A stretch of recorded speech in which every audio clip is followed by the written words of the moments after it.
जय हिंद। इस वीडियो में हम पढ़ेंगे एपीजे अब्दुल कलाम का साहित्यिक परिचय। तो देखिए, आपको बोर्ड एग्जाम में प्रतिवर्ष इस प्रकार से क्वेश्चन पूछा जाता है। तो देखिए, सामान्य हिंदी का क्वेश्चन नंबर 5 का क्या खंड है? निम्नलिखित में से किसी एक लेखक का साहित्यिक परिचय देते हुए उनकी प्रमुख रचनाओं का उल्लेख कीजिए। ठीक है, अधिकतम शब्द सीमा 80, यानी कि आपको 80 शब्दों में इनका साहित्यिक परिचय लिखना है। ठीक है, और उनकी प्रमुख रचनाओं का उल्लेख करना है। ठीक है, तो इस प्रकार से आपको 3 मार्क्स इनके साहित्यिक परिचय पर और 2 मार्क्स इनकी प्रमुख रचनाओं का उल्लेख करने पर मिल जाएंगे। ठीक है, तो देखिए, एपीजे अब्दुल कलाम का साहित्यिक परिचय देखिए बहुत ही इंपॉर्टेंट है।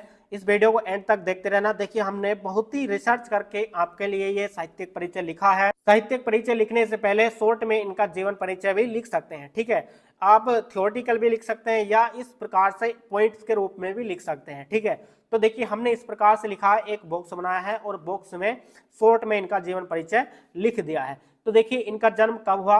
सन 1931 ईस्वी में इनका जन्म हुआ था। और जन्म स्थान यानी कि कहां पर इनका जन्म हुआ? तमिलनाडु में। ठीक है, और पिता का नाम देखिए जलालुद्दीन था, माता का नाम आसी अम्मा था। और शिक्षा इन्होंने जो ग्रहण की थी वो इंजीनियरिंग की शिक्षा ग्रहण की थी। और मृत्यु कब हुई? 27 जुलाई 2015 में। ठीक है, इनकी मृत्यु हो गई। इस प्रकार से एक बॉक्स के रूप में इनके जीवन का परिचय दे सकते हैं। ठीक है, अब आप डायरेक्ट इनका साहित्यिक परिचय लिख सकते हैं। ठीक है, तो देखिए, हमने बहुत रिसर्च करके लिखा है। वीडियो को एंड तक देखते रहना और लाइक कर देना। देखिए, डॉक्टर एपीजे अब्दुल कलाम एक महान वैज्ञानिक होने के साथ ही एक महान लेखक भी थे। यानी कि जो डॉक्टर एपीजे अब्दुल कलाम थे ना, वो एक महान वैज्ञानिक भी थे और एक महान लेखक भी थे। ठीक है, आप इस प्रकार से लिख सकते हैं, सिंपल एकदम। उसके बाद ये स्वतंत्रोत्तर युग के लेखक थे। जैसे कि आप जानते हैं, इनकी मृत्यु जो हुई थी वो 27 जुलाई 2015 में हुई थी, यानी कि अभी इनकी मृत्यु को ज्यादा समय नहीं हुआ है। ठीक है, यानी कि ये जो थे स्वतंत्रोत्तर मतलब जो स्वतंत्रता के बाद का समय। ठीक है, यानी कि ये स्वतंत्रोत्तर युग के लेखक थे। इनकी रचनाएं युवाओं को प्रेरित करने के साथ नए विषयों पर प्रयोग करने की प्रेरणा देती हैं। यानी कि जो इनकी रचनाएं हैं ना, वो युवाओं को नए विषयों पर प्रयोग करने की प्रेरणा देती है। ठीक है, इस प्रकार से आप लिख सकते हैं। उसके बाद आगे देखिए, इनकी भाषा शुद्ध, प्रवाह में, बोधगम्य है। यानी कि जो इनकी भाषा है ना वो शुद्ध है। प्रवाह में मतलब जिस प्रकार से एक पानी का फ्लो होता है ना, उसी प्रकार से इनकी भाषा में भी एक तरीके से फ्लो सा होता है। ठीक है, आपने इनके लेक्चर भी देखे होंगे। बोधगम्य यानी कि जो समझने योग्य हो। ठीक है, यानी कि इनकी भाषा किस प्रकार की है? शुद्ध, प्रवाह में, बोधगम्य है।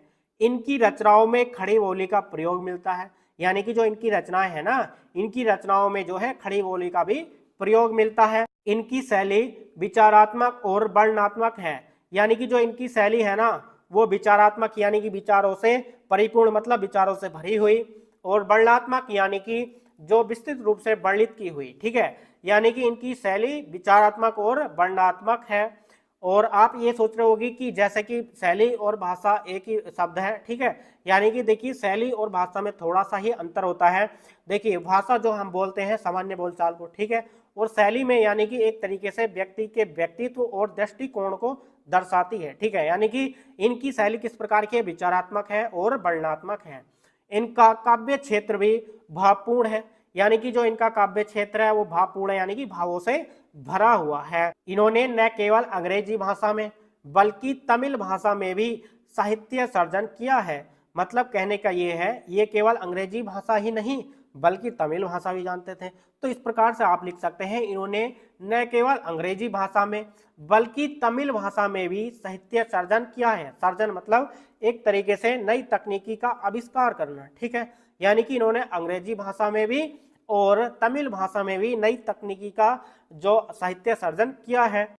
इनका काव्य सर्जन अत्यंत मर्म स्पर्शी और भावपूर्ण था। यानी कि जो इनका काव्य सर्जन था ना वो अत्यंत मर्म स्पर्शी भी था और मतलब प्रभावपूर्ण था। मर्म स्पर्शी मतलब भावनाओं को जगाने वाला या हृदयों को छूने वाला। ठीक है, यानी कि इनका काव्य सर्जन अत्यंत मर्म स्पर्शी और प्रभावपूर्ण था। विज्ञान के क्षेत्र में इनका महत्वपूर्ण योगदान है।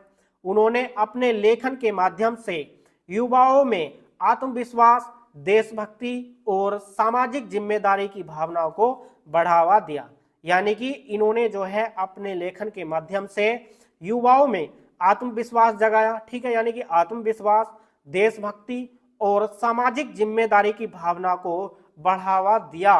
उनका योगदान देश के विकास और युवाओं के मार्गदर्शन के लिए हमेशा याद किया जाएगा। ठीक है, तो आप इस प्रकार से इनका साहित्यिक परिचय लिख सकते हैं। इतना लिखने पर आपको केवल 3 मार्क्स मिलेंगे। ठीक है, उसके बाद यदि आप इनकी रचना भी लिख देंगे तो आपको 2 मार्क्स इनकी रचनाओं पर और 3 मार्क्स इनके साहित्यिक परिचय पर मिल जाएंगे। ठीक है, तो देखिए इनकी रचनाएं क्या हैं। तो देखिए इंडिया 2020, यानी कि जो इंडिया 2020 है ना, उसमें a vision for the new millennium. ठीक है, यानी कि जो इंडिया 2020 में a vision for the new millennium, ठीक है, इस प्रकार से इंडिया 2020 है। उसके बाद देखिए सेकंड है इग्निटाइड माइंड्स, और थर्ड है विंग्स ऑफ फायर, और फोर्थ है अग्नि की उड़ान। और भी आप लिख सकते हैं, आप 2-4 इस प्रकार से इनकी रचना लिखकर कंप्लीट कर सकते हैं। तो डियर स्टूडेंट्स, आप इस प्रकार से बोर्ड एग्जाम